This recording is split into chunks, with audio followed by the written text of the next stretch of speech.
3-0 in the second half in 3 very different wins. One thing is for sure in these final 2 months, there's going to be some high blood pressure in American Family Field coming up down the stretch. Let's talk about a fun weekend and get you ready for tonight's finale with the Rockies on Locked On Brewers. You are Locked On Brewers, your daily Milwaukee Brewers podcast, part of the Locked On Podcast Network, your team every day. Good morning, wherever you may be listening from. My name is Dominic Cotroneo. This is Locked On Brewers, back to daily, your only daily podcast dedicated to the Brewers all season long. We post episodes Monday through Friday, and we will be going down the stretch here as we get closer to the trade deadline next week. That's only 8 days away, y'all, on August 2nd. And obviously, the NL Central race is going to be at the forefront of all of our minds. Today's episode is brought to you by Blue Nile. Make your moment sparkle with Blue Nile jewelry. BlueNile.com has their anniversary sale going on right now. You can save 40% on classic fine jewelry pieces and even 25% on engagement ring settings. You can shop stress-free and find your forever piece. Go to BlueNile.com today. I'm the statistician for Bally Sports Wisconsin. You can follow me on Twitter at Dom_Cotroneo or our show account as well at Locked On Brewers. That virtually every game, watched just about every single pitch, was there all weekend. Going to be back in person at American Family Field. Brewers are 3-0 in the second half. They have taken 3 of these first 4 against the Rockies. They play again tonight, a 7:10 first pitch. The odd wraparound without a holiday of a Friday, Saturday, Sunday, Monday series with these Rockies, and then remain at home for Tuesday and Wednesday with the Twins coming to town before an off day on Thursday before heading out to Boston. No, I'm not using the Dropkick Murphys line.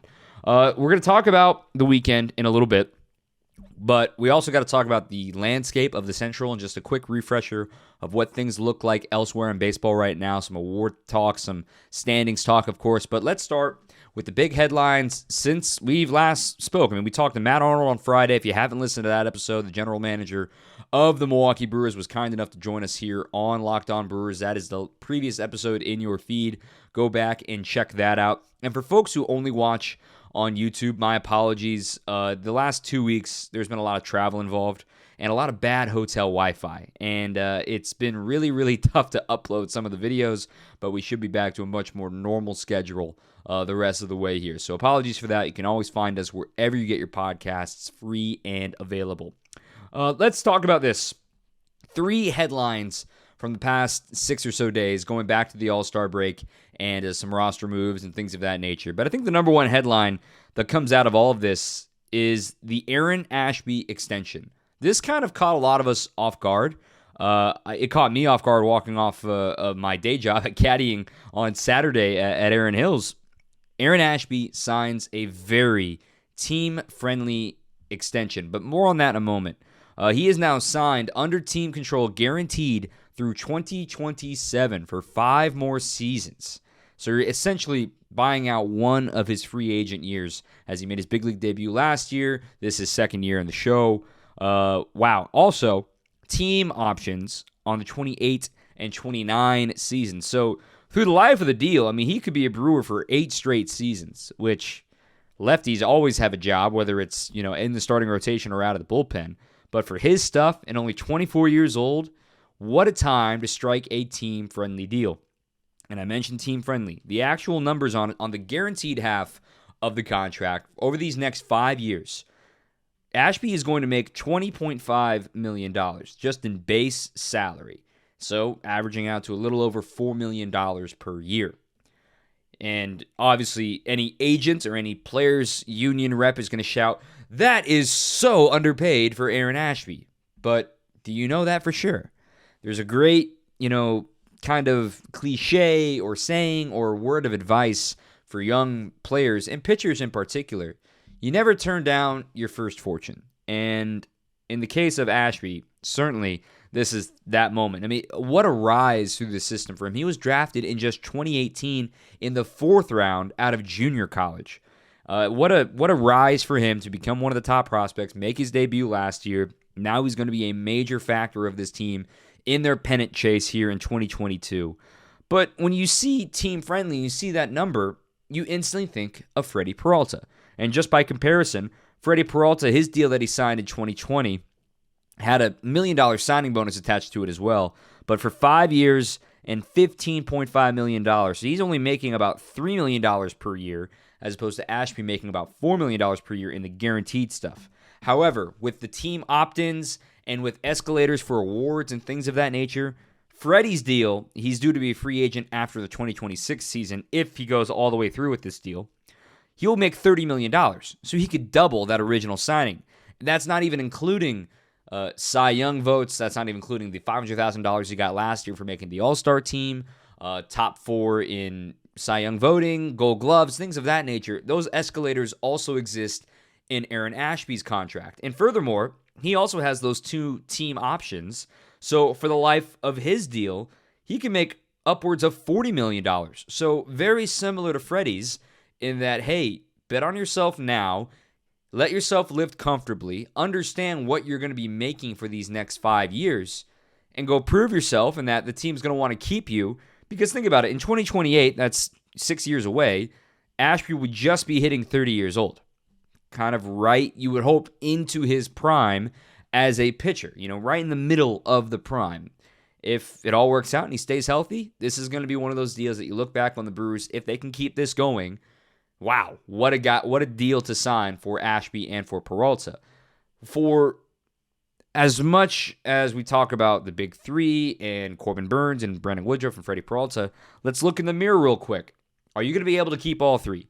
Very, very unlikely. Woodruff and Burnes will be hitting free agency at the same time in 2 years after the 2024 season.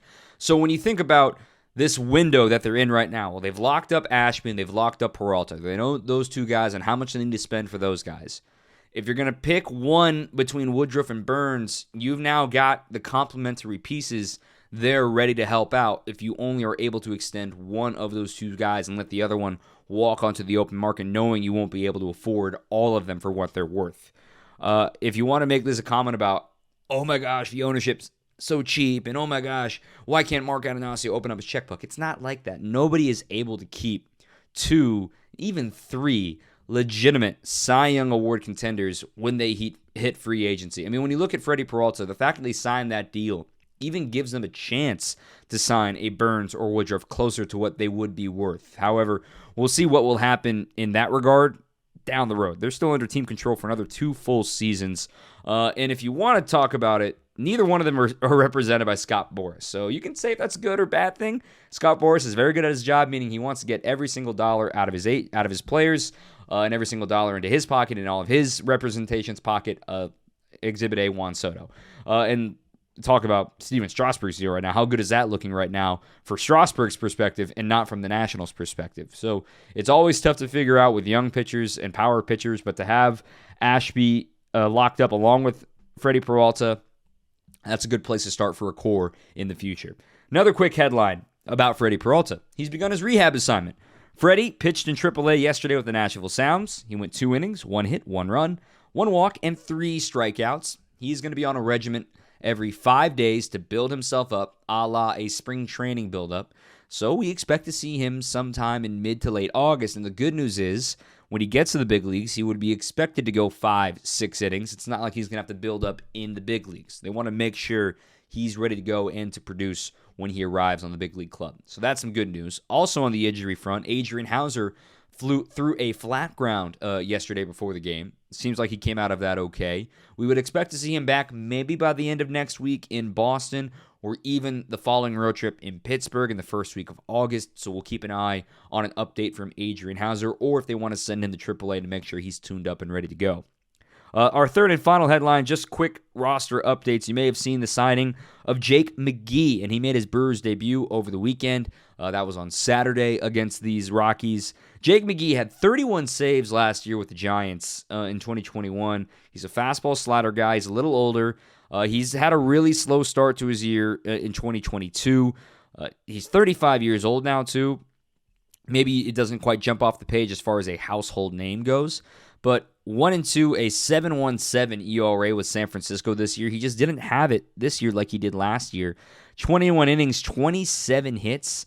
He also only allowed 2 homers. That helps by his ballpark, but only 11 strikeouts in those 21 innings. He's not necessarily a lights-out strikeout guy, but he's definitely a strikeout per inning type guy. So to have less than a strikeout per inning was sort of alarming for him. And he's only a 2-pitch guy, fastball, slider, and it's really just a fastball. So maybe the Brewers can figure out something with him, put their little magic sauce, secret dust on them, and see what works out for Mcgee. It reminds me so much of the John Curtis and Daniel Norris signing last year, as well as Hunter Strickland, that we talked about with Matt Arnold on Friday, that, hey, go take a low-risk guy. He was DFA'd anyway by the Giants and claimed off waivers now by the Brewers, so it didn't cost you anything. It's low risk, high reward if it works out. Maybe a change of scenery works out for Mcgee, a very experienced player, a former Ray, Rocky, Dodger, Giant, and now Brewer. Low risk, high reward, and remember, Hunter Strickland turned out to be one of the most important bridge guys out of the bullpen last season for the Brewers. So not a bad signing. Let's see how long it works out for him. And finally, Jace Peterson goes on to the injured list. He has an elbow strain. It's something he's been trying to play through for the last couple of weeks, and it sounds like he's going to be on the shelf for at least a couple of weeks. Hurts when he swings, hurts when he throws. Not a great sound to it. He had a PRP injection, so he'll be on the shelf for a few days before he even resumes baseball activities. Hope that Jace can be okay. He wanted to take care of this now as opposed to having something linger all the way through August, and then when you wait too long, you're suddenly not available, and it becomes a season-ending injury. That's why the Brewers decided to put him on the injured list now. Try to avoid that season-ending word. Those are quick headlines for you. Let's talk about what a fun weekend it was. Before we do that, I want to talk about our presenting sponsor today, BlueNile.com, the original online jeweler. You can celebrate all of life's special moments, from creating this perfect custom engagement ring, or you can gift a classic, timeless jewelry piece, all at prices you won't find at a traditional jeweler. There are also so many other options to just the engagement ring. If you just want to find something, maybe it's her birthday coming up, maybe y'all have your anniversary coming up, you need to find those moments to just say, hey, I love you. Here's a great piece of jewelry from our friends at BlueNile.com. Or if you are one of those guys here in summertime trying to get ready to pop the question, Blue Nile will help you celebrate the milestone moment with jewelry as unique as her, with the modern convenience of online shopping at BlueNile.com. They have the best jewelers on the business. They've been doing this since 1999, the original online jeweler, and they have expert advice available 24/7 with legendary service, with 30-day returns, and you have guaranteed service and repair for life, because when you commit to a piece, so does Blue Nile. So make your moment sparkle. And with their Blue Nile anniversary sale, you can save up to 40% on classic fine jewelry pieces and 25% on engagement ring settings. Plus, every order is insured, it ships for free, and it arrives in discreet packaging that won't give away what's inside. Shop stress-free and find your forever piece. Go to BlueNile.com today. What a weekend. 3-0 to start things off. They've expanded their lead on the Cardinals here in the Central Division, beating up on the Rockies in 3 very different wins. Let's go with 3 bullet points from each of these 3 wins to talk about the weekend. Let's go to Friday. A 6-5 marathon 13-inning game. It took 4 hours and 44 minutes, 3 minutes shy of last year's 11-inning marathon against the Dodgers for the longest win of the last couple of years. Luis Urías with a walk-off single in the bottom of the 13th inning. What a day. First headline, Hunter Renfroe. He is getting hot again, guys. He's got a 7-game hitting streak now thanks to what he did in yesterday's game. But Renfroe, down to the Brewers' last strike on Friday in the bottom of the 10th inning on a 2-2 pitch, rips a hanging breaking ball, home run to left field, a no-doubter 447 feet away to tie things up in the bottom of the 10th inning. The reason why this game lasted so long is because the Brewers really struggled with runners in scoring position. They went 3 for 17 with runners in scoring position. Granted, 2 of the hits were home runs. One of them by Willy Adames, and the other one, of course, the game-tying shot in the bottom of the 10th by Hunter Renfroe. And the other hit with the runner in scoring position was the walk-off single by Urías in the 13th. So not great, but it could have been worse because the Rockies went 1 for 18 with runners in scoring position in this game. Neither team found a way to get the big hit in this contest. Bullet point number 3 is the bullpen. Corbin Burnes, they made him work in this game. He only goes 5 innings, 108 pitches. He exits with a no decision. He pitched well enough to earn the win, but the Rockies made him try to get it. They did everything in their power to foul off pitches, fight off pitches. It was a very impressive display from them. But it was the bullpen who shined. Yes, Gott blew it in the 6th, and yes, Gustave struggled in the 10th. But aside from those guys, 8 innings, 2 earned runs allowed, 10 strikeouts, and only 2 walks. And that does include Devin Williams striking out the side and Josh Hader rebounding with a scoreless top of the 9th inning to force that game into extras. So all good things from the bullpen to move them forward. And then we move to Saturday. You knew you were going to have a lot of your bullpen down for this game. So you needed Brandon Woodruff, who took the ball, to make sure he had a great start. And he turned in another quality start. 100 pitches on the dot, 6 strong innings. He looked great again. Just allows a run in the 1st inning, and that's it. He locked things down, got a key double play to end his day in the 6th inning. And I would have kind of inferred that he was going to go even longer in that game because he was going to have a week off due to the off day coming up on Thursday. The Brewers have not announced a starter for tomorrow's game against the Twins, but we do know that Burns will start Wednesday's finale against the Twins of this homestand, which means Woodruff wouldn't start again until Friday, giving him an extra day off of rest. So he'll get a full 5 days off before he actually has to pitch again against the Red Sox. So to him, getting through 6 innings with a not ready-to-go bullpen was huge. Second thing, Renfroe, another no-doubter. He stays hot, but the whole offense was the story here too. Colton Wong has his first 3-hit game of the year. He's starting to turn a corner here as of late, hitting the ball hard. Granted, he looked like he might have got injured in yesterday's game. He stayed in for the rest of the game for the most part. He was eventually pinch hit for with the lefty on the mound, but we're going to keep an eye on Colton Wong here because he has been hitting the ball hard. Hopefully he's not actually injured again after what happened in yesterday's game. But on Saturday as well, the Brewers went 6 for 9 with runners in scoring position in their 9-4 victory. I mean, they were up 9-1 through 8 innings. Connor Zadzek allowed up a few runs in the 9th inning when it was garbage time. So great win for the Brewers. And they didn't need to use the A bullpen on Saturday, which set the stage for what happened in yesterday's game. A wacky, I called it a drunk game, 10-9. And the MVP of the weekend, easy to say Hunter Renfroe. But maybe we should say it's Brent Suter. 3 scoreless innings, 2 in extra innings, by the way, on Friday night, and 1 yesterday against these Rockies, getting out of a 1st and 2nd nobody-out jam in the 8th inning to set the stage for the Brewers in the bottom of that 8th inning to take the lead and then eventually get the win. Brent Suter is the unsung hero of this weekend. He gets the win in yesterday's game. The biggest number that jumps out to me, though, from yesterday, of the 10 runs batted in, I tweeted this as well. Of the 10 runs batted in for the Brewers in the 10-9 win, 8 of them came with 2 strikes. Think about this. We've talked about complaints about how this team strikes out a lot, but they take a lot of pitches, they work a lot of counts. That's exactly what Andrew McCutchen and Hunter Renfroe were talking about post-game yesterday, saying, look, we were taking what they were giving us, and we're really proud of the way we grinded out at bats. I mean, there were a million foul balls in this game between both teams. They were kind of taking a page out of the Rockies' book in refusing to strike out, refusing to go down without a fight. I mean, the Brewers, they still struck out a total of 9 times in this game. And you look at the Rockies, they struck out 10 times, but they drew 7 walks, which felt like every single one came across the score in this 10-9 game. But the Brewers took a page out of the Rockies' book in that the Rockies have the lowest swing and miss rate in the National League as an offense. The Brewers kept fighting pitches, trying to survive and get another AB. Every starter except for Jonathan Davis and Omar Narvaez had hits in this game. And then even the guys that came off the bench, Tyrone Taylor and Mike Brasso, more on those in a second, provided as well. Victor Caratini finished the game behind the plate, but even though he did not get a hit in pinch hit fashion. So the offense, patient, clutch, got it done. Also, Craig Counsell pushing the right buttons with the pinch hitters. Mike Brasso, his numbers as a split with a pinch hitter are absolutely insane right now. Mike Brasso is now 7 for 11 after hitting an RBI double in yesterday's game, mind you, with 2 strikes, by the way.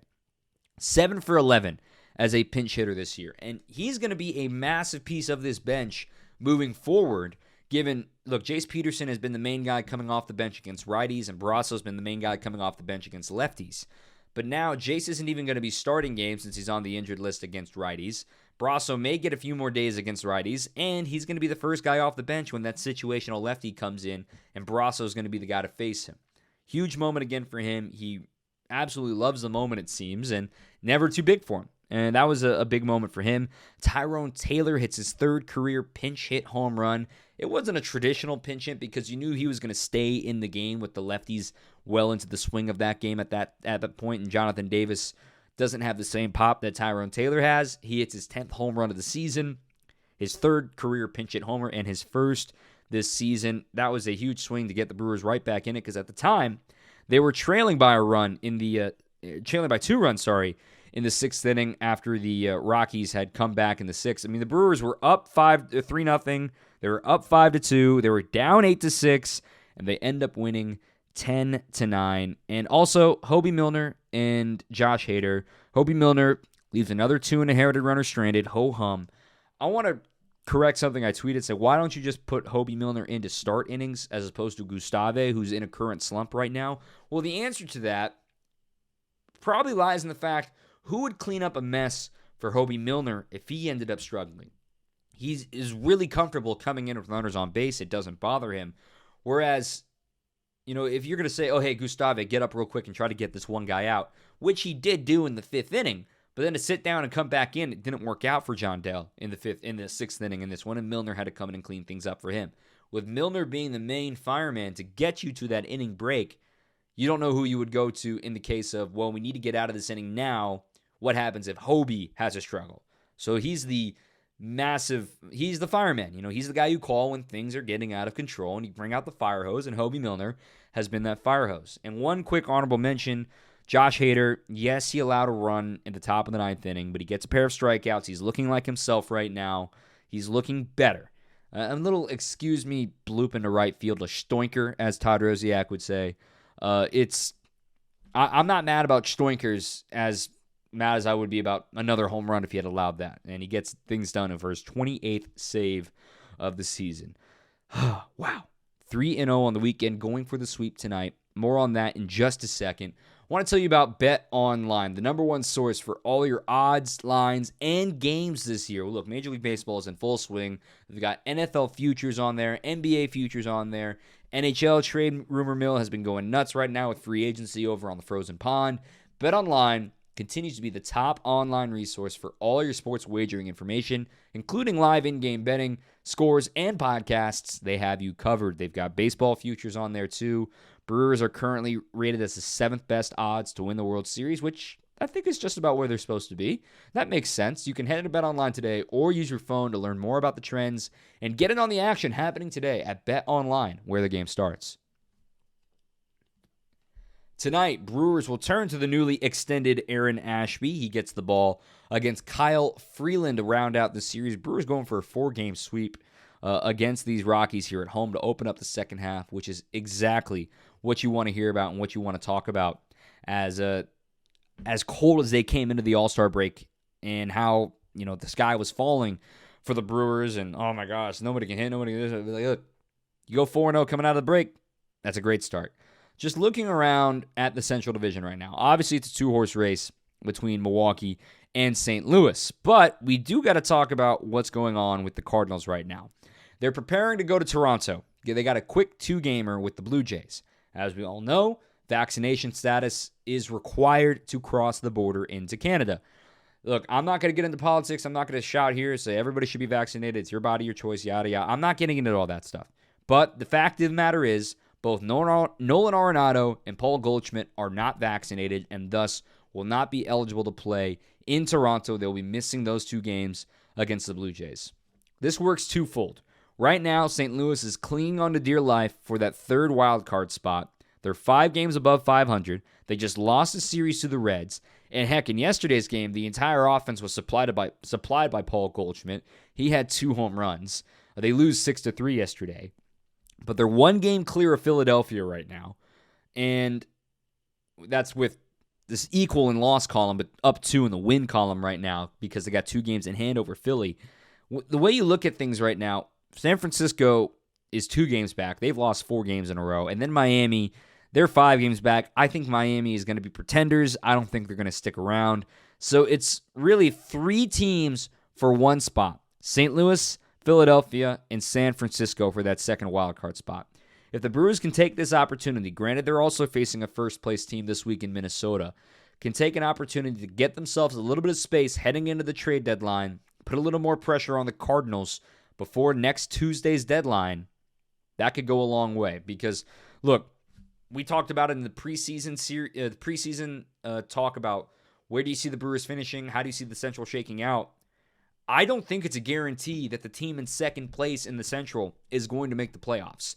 It's all but certain at this point that the team who wins the Central is going to be in the wild card round. Because remember, the number 1 team and the number 2 team, as far as record for the division winners, will get a first-round bye in the new expanded playoffs, which means the 3rd seeded division winner will face the last place wild card team, the 3 versus the 6, which obviously, if the playoffs started today, it would be Milwaukee versus St. Louis, a 3-game series with all 3 of those games, if necessary, in Milwaukee. It would all be in the higher seed. So if the playoffs happened today, Milwaukee would face St. Louis, and Atlanta would face San Diego. Atlanta would be hosting San Diego in that regard. The Brewers need to win the Central because they don't even want to mess with the thought of trying to hang in there for a wild card. You know Philly's going to do something. They got Bryce Harper due back as well coming up here soon. Kyle Schwarber's still been incredible for them. San Francisco, I don't know what to make of San Francisco, but you can never count them out. You can never count out Farhan Zaidi. He may shock the world and make some buys coming up here at the deadline next week, a la what he did in 2018, going to get Andrew McCutchen. Things of that nature could be happening here for San Francisco. St. Louis, they need to get healthy as well. And aside from the COVID stuff and vaccination stuff, they're not going to have Jack Flaherty for a while. They just lost Steven Matz. He's got a torn MCL in his knee. They're not even sure if he's going to make it back for the rest of the season, so they may be on the trading block to trying to acquire a starting pitcher. They've got a lot of injuries that they got going on right now. Harrison Bader's still on the shelf with plantar fasciitis right now. Things aren't looking great right now for the Cardinals, and I know y'all are seeing, they're going to go get Juan Soto. I don't know if Juan Soto is going to get traded this deadline. I could see Juan Soto being traded in the offseason when teams have a better idea of what they're going to be looking like into 2023, but that is such a massive price. Yes, the extra years of control are huge. You want Juan Soto for a stretch playoff run, but the market hasn't been stabilized. I don't see Juan Soto getting traded at this deadline. I don't think he's not going to get traded, but I would be shocked personally if he gets traded at this deadline. When we talk about the rest of the league right now, and we talk about what's going on around baseball, the Brewers have an opportunity before themselves right now to really kind of prove themselves because we talk about it. They're facing the Rockies going for the sweep tonight. Then they get 2 against the first-place team against the Twins. Then they get 3 in Fenway against the Red Sox, against a team that's down right now. They're struggling against the Blue Jays. We saw the 28-5 game on Friday. Could always be worse, right? But you can send a message going back to the Eastern time zone and saying, all right, Red Sox, let's see what you got. We're the playoff team of the National League. The Red Sox are currently on the outside looking in as far as the playoffs go. They are 3 games back of a playoff spot for the 3rd wild card in the American League. And they're currently tied with the Chicago White Sox at 48-48. Cleveland is still ahead of them in the loss column at 48-46, but yet they're still 2 games back of the Seattle Mariners, who just got swept by the Astros, and the Astros might be the best team that nobody talks about. Yes, the Yankees are stealing the headlines in the American League.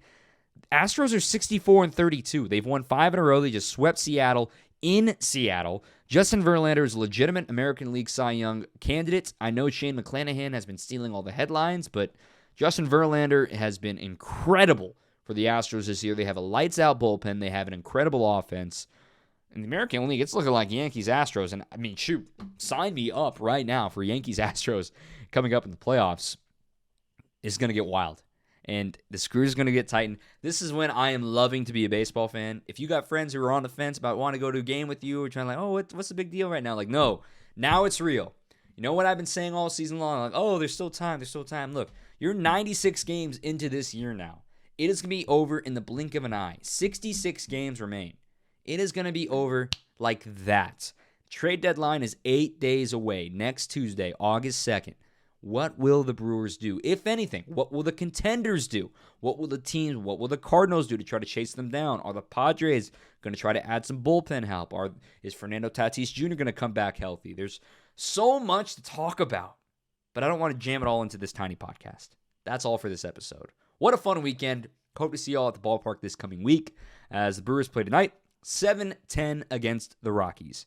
If you haven't already, follow us on Twitter at LockedOnBrewers or myself at Dom_Cotroneo. We're available wherever you get your podcast, available on YouTube as well. My name's Dominic Cotroneo. We will see you right back here tomorrow. Until then, keep on swinging. You are Locked On Brewers, your daily Milwaukee Brewers podcast. Part of the Locked On Podcast Network, your team every day.